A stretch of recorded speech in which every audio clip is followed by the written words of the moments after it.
Hi hello అందరికీ నమస్తే అండి. Happy Sunday. ఈరోజు మేము చిక్కుడుకాయ టమాటో ఎలా తయారు చేయాలో చూపిస్తాను. ముందుగా మనది బాగా పండిన టమాటో తీసుకున్నాం. తర్వాత ఒక గిన్నె తీసుకొని ఆయిల్ వేసుకొని దాంట్లో తాలింపు గింజలు వేసామండి. తర్వాత పచ్చిమిర్చి అదేవిధంగా ఆనియన్స్ కట్ చేసి వేసాము. ఇవన్నీ వేసిన తర్వాత మొత్తం కలుపుకొని తర్వాత దీంట్లో ఒక 1.5 టేబుల్ స్పూను పసుపు వేసామండి. పసుపు వేసిన తర్వాత మొత్తం కలుపుకోవాలి. తర్వాత అల్లం వెల్లుల్లి పేస్ట్ వేసాము. ఆ తర్వాత కరివేపాకు వేసాము. ఇవన్నీ వేసిన తర్వాత మొత్తం కలుపుకున్నాక తర్వాత దీంట్లో ధనియాల పొడి వేసుకున్నామండి.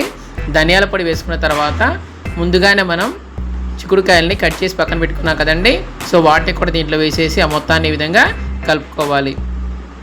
చిక్కుడుకాయ కర్రీ అనేది ఎవరికి ఫేవరెట్ ఐటమో కామెంట్ సెక్షన్లో తెలియజేయండి ఫ్రెండ్స్. నాకైతే చిక్కుడుకాయ టమాటా కర్రీ అంటే చాలా ఇష్టం. ఓకే అండి. తర్వాత దీంట్లో బాగా పండిన టమాటా వేస్తేనే కూరని చాలా బాగుంటుందండి. ఐ రిపీట్, బాగా పండిన టమాటాతోనే కర్రీ చాలా టేస్ట్ ఉంటుంది. తింటుంటే కూడా జ్యూసీగా అనిపిస్తుంది. ఓకే అండి. ఆ టమాటా వేసిన తర్వాత దీంట్లో కారం ఒక 2 టేబుల్ స్పూన్ వేసుకొని మళ్ళీ ఒకసారి దీన్ని కలుపుకున్నామండి. తర్వాత కొత్తిమీర కొరియాండర్ కూడా వేసుకోవాలి. కొత్తిమీర వేసుకున్న తర్వాత కూడా ఈ మొత్తాన్ని కలుపుకుంటున్నాం. నిజంగా కర్రీస్ అనేది వండడం అనేది ఒక ఆర్ట్ కదండి. ఓకే అండి. ఆ విధంగా తర్వాత కుక్కర్ మూత పెట్టేసాము. కుక్కర్ మూత వీలు తీసేసామండి.